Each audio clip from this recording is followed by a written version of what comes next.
But you know, at the age that he fought him in, you know, nah, you know, they was already on a decline. Some of them, you know, and when he didn't, you know, you see what happened. You know, he fought Lara, you know, and I thought Lara beat him. You know, he fought, you know, Mayweather. You see what happened. He fought Bivol when he went up and tried to be great like I'm doing, and you know he came up short. You know, when he fought my boy from Texas, you know, they gave him problems, but you know it is what it is. I got the style, I got the skills, I got the heart, and I'm not gonna sit around and you know play no games with Canelo. And there is Terence Bud Crawford breaking down Canelo Alvarez's resume, giving him praise, but also giving him criticism at the same time. And let's counterpunch and go in depth in what he was talking about. The three people that he had in question of Canelo fighting, which were in their prime, okay, was Erislandy Lara, Floyd Mayweather, and Bivol. And first off, he did give Canelo praise. I mean, he gave him praise for the fights that he had, but the guys that he did fight, they were over the hill. When he fought Cotto, he was over the hill. In fact, Cotto was supposed to fight Canelo Alvarez a lot earlier, okay? And what happened, Cotto ended up getting beat. He got upset in New York by Austin Trout. So then Canelo fought Austin Trout, and a lot of people criticized Canelo for that, which also Terence Crawford mentioned in his resume that gave him problems. But he didn't say he beat him, and I don't think that he beat him either. I don't think that Austin Trout beat Canelo Alvarez. I do think favoritism was there. I think it was present, definitely, because that particular fight was one of those open scoring fights. And every round they had Canelo winning by doing very little of anything, because at that time, I don't know what was going on with Canelo. He got tired quickly, but he showed more defensive skills. But a lot of people, you know, kind of saw through that because they seen him do more defensive-minded stuff, because offensively he was not as willing to throw punches. So when you can't throw punches, the best thing you can do is defend. Bob, weave, slick, you know, duck, dip, dodge, weave, and duck.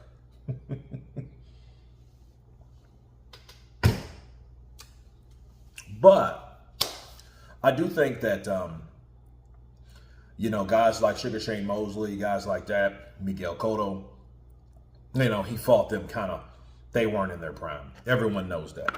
I mean, when he fought Shane Mosley was one of those very good fighters that just fought too long, and he was at the tail end of his career, and he ran into Canelo, you know, and Canelo was that fresh guy that just got signed by Golden Boy and was taking these fights and looked very advanced at the time. But people need to understand about Canelo Alvarez before I get too far off subject.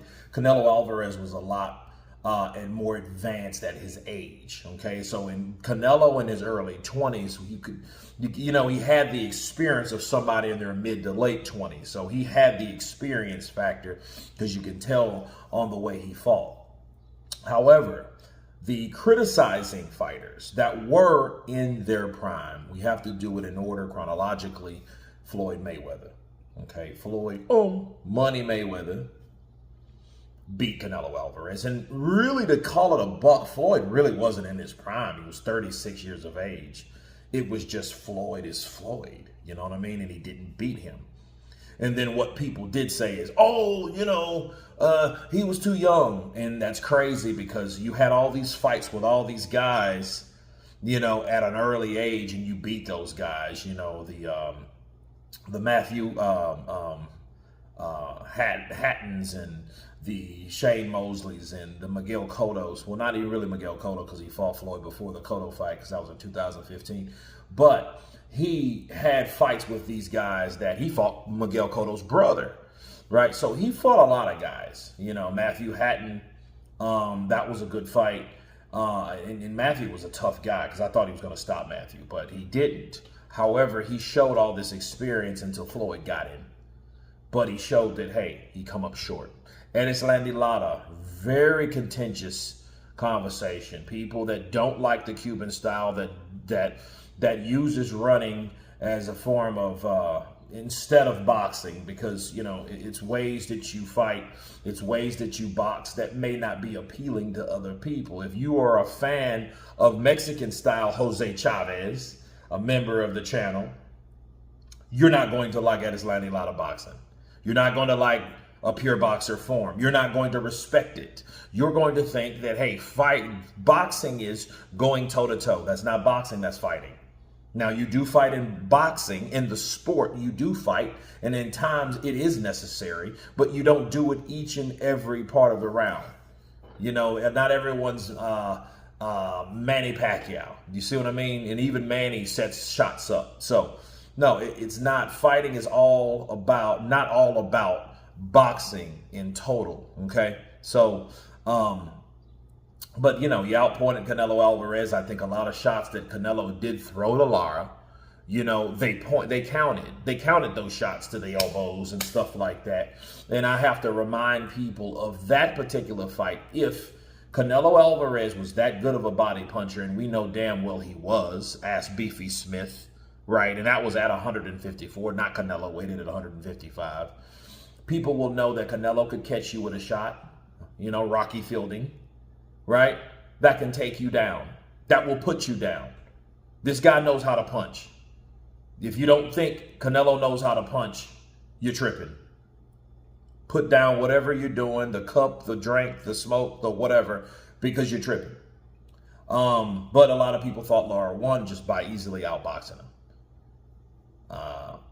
Dimitri Bivol. Dimitri Bivol is a guy that was undefeated when he fought him, and he showed him how activity, speed, and I'm not even really sure if it was size. Maybe you can factor in length, but I didn't see Bivol shove him or control the fight as far as physically manhandling him. No, because Dimitri Bivol is not known for a power puncher. No, don't get it wrong. He can hurt you, but he hurts you in volume. So when he caught Canelo, and Canelo did show decent defense in that fight, he just didn't win because he just didn't do enough. Versus a person that did throw punches and bunches, that was very active each and every round to show those judges that, hey, I'm the winner of this fight, and that's exactly how it went down.